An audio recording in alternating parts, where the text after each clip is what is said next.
Yeah, I'll always be a metalhead. Nothing can take that away from me. Right. I mean, not jail, not people, not religion, not anything. I'll always be a metalhead.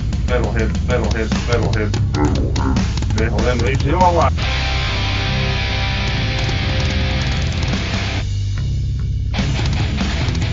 You're listening to the Great Metal Debate Podcast.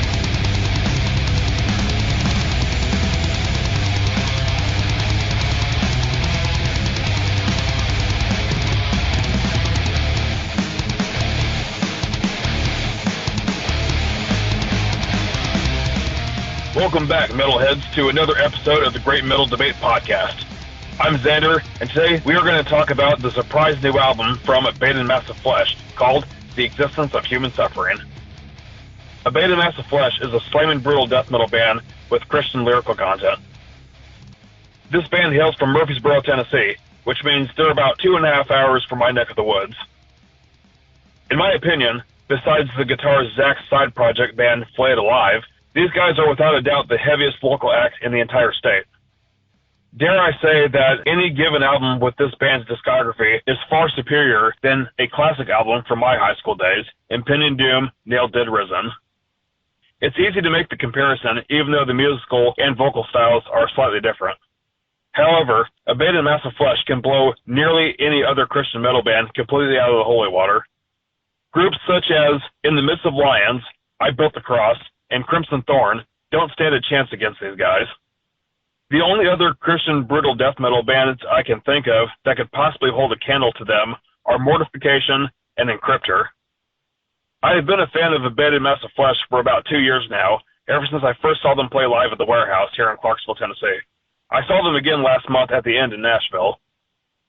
The first track on this record begins with the sound of flies buzzing around, along with distant screams of people in distress.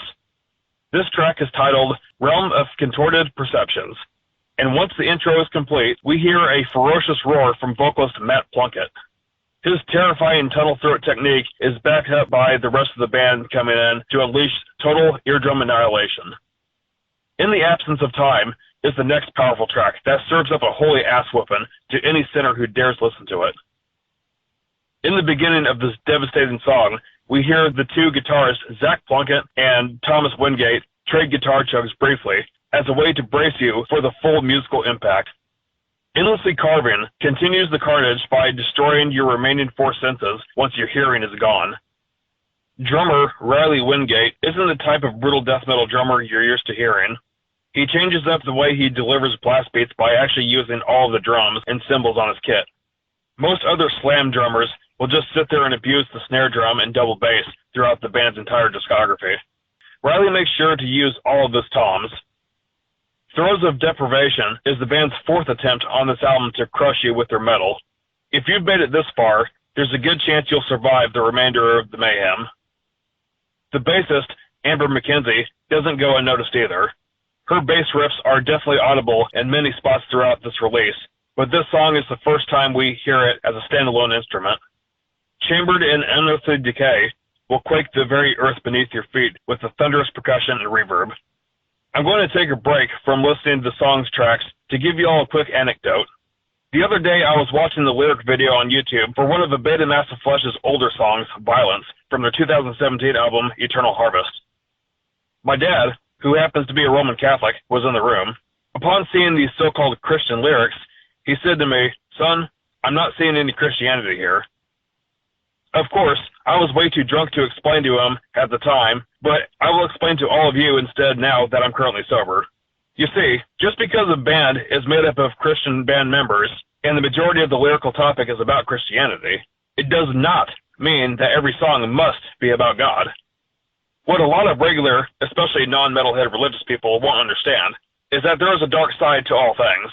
What a lot of Christian metal bands tend to do is threaten all non-believing fans of their music with eternal damnation, instead of it all being about praising Jesus. You gotta respect them in that way for at least keeping it fucking metal.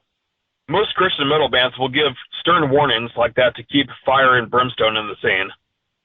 This subject is not what the next track, Into Hell, Into Shadows, is about, nor is it my interpretation. I simply brought up that brief conversation I had because of the way the song title sounds. Plus, Just like all the other songs on this album and albums before it, it sounds incredibly hellish. Esoteric mutilation will keep you on this newfound brutal path to enlightenment. The album closes with a final send-off titled Maze of Detestable Afflictions. There isn't much else I can say about the song that I haven't already praised in other songs for. If I could add just one more positive comment, I would say that if Abated Mass of Flesh, The Existence of Human Suffering doesn't motivate you to go pick up the heaviest weight off the dumbbell racks at the gym, then you probably just suck at life. Because I have seen these guys play live 3 times now, I can listen to them on my phone when I'm at work and imagine every band member whipping their hair back and forth while crabcoring all over the stage, along with full torso headbanging. These guys are very energetic on stage and very entertaining to watch. But when it comes to their studio recording alone, I have to give this album a solid 8 out of 10. You can support Abated Mass of Flesh by liking their Facebook page, and you can buy their music on their Bandcamp.